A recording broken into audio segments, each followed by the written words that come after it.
Saw we took the Acura CL out of storage from the winter. It's finally starting to warm up around here, and we've got some big plans for this car this year.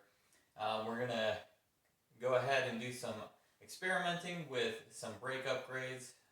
We're going to see if the Acura Legend Coupe and GS Sedan front calipers actually make an improved difference on the stopping of this car, seeing that they are dual piston as opposed to the single piston that comes with this Type S model.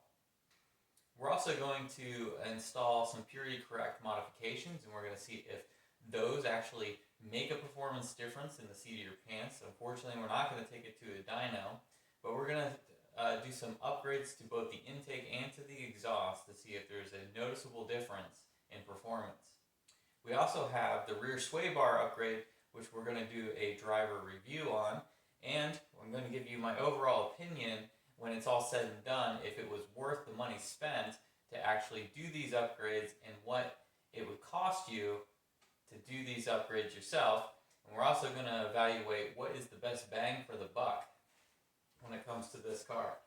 Now, this car has been in storage for approximately 6 months, and during that time I did a full detail on this. It doesn't look like it right now because of some of the dust, but it was fully polished out from all the scratches and ceramic coated so that this year it'll actually maintain its lust.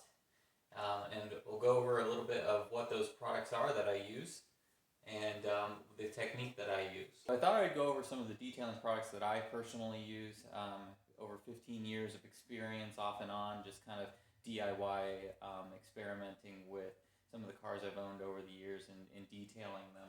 I originally started with a product like Meguiar's and using their full line, which is pretty good for just a casual DIY, detailing and color correction. And I've since incorporated a couple different products within my arsenal of detailing as my skill level progressed, as I started to learn more about what I wanted and actually what I was hoping to achieve. So there's like a real difference between just taking a rubbing compound to a car or taking a wax to a car versus what you see in the paint as far as defects or maybe some contamination, and how you get to a finished product that is actually free of those contaminations or issues within the paint, i.e., like scratches or maybe like scuffs. Where I start usually is with the Meguiar's Ultimate Compound. I like this product. I've used it for a number of years. Prior to that, I was using, I think, just their basic compound that you can get. This one's readily available, but it actually does a very good job. And when you look at the reviews of this from like professionals, you often see them using this product for just basic compound, which is going to get out most of your scratches.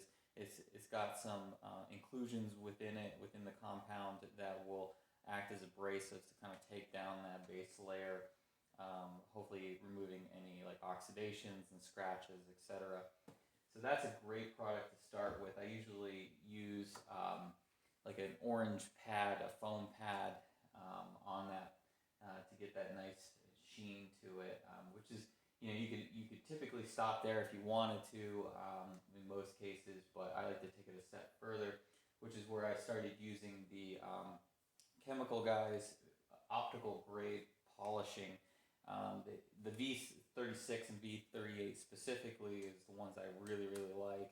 I started using these approximately 2 years ago, and what I find is that once I've done this and gotten the bulk of the scratches out, that these two combined, you use the cutting polish first, the V36, and then you move to the V38, and I usually do an orange foam pad with the V36, which is a cutting polish, which will it's kind of like sanding, right? You start with your most abrasive and gritty sandpaper, and then when you get to a finished product, you want to use a finer and finer until you actually get a nice kind of smooth surface.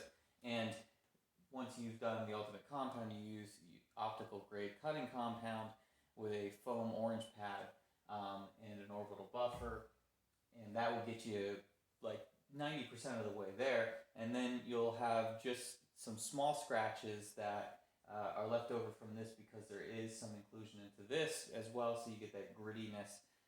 And then this, I use a black foam, so that's your finishing or fine pad with this final polish. And what I find is that you get a really, really nice optical reflection from the lights, and I'll do a little close up here so that you can see what I'm talking about. It is a little dirty, like I said, so it might be a little hard to see what I'm referencing. But then you do your ceramic coating, because after you've gotten all your imperfections out of the clear coat, then you go through and hopefully have your base where you can put your ceramic coating on there, and it'll actually look really good and look really good for long, and that's really your goal. So hopefully that kind of explains what I did with this, and why you may see that it has a nice optical reflection occurring on this. So I'll show you that. So this is what I mean when I say that you use the final polish and then you do your ceramic coating. You see that this is purely the reflection. Here's your wheel as your reference, and then here's the paint itself. It's actually so shiny it looks like you have an actual mirror reflection occurring here, which is why you can see what's behind me, which is where the car was actually stored. You can see the dollies in the paint where the wheels were actually placed. So then you get to this nice mirror reflective finish, and that's when you do the ceramic coating, which really locks that in. And then this is what really gives you that appeal when you go to car shows or when you take the car out on a nice summer day and you want to have a good presentation because you like your car, you invested time in it. That's what you end up with, is a nice finished product.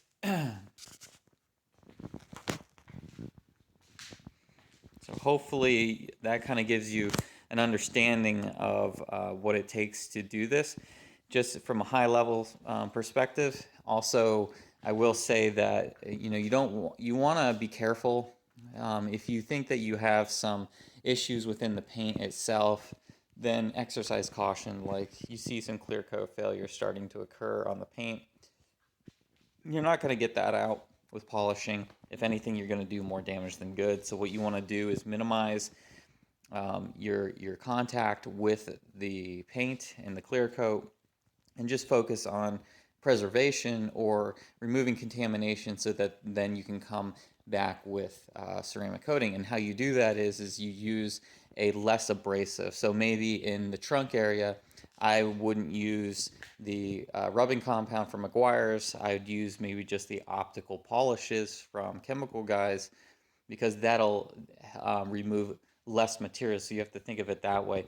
You're also removing material as you compound.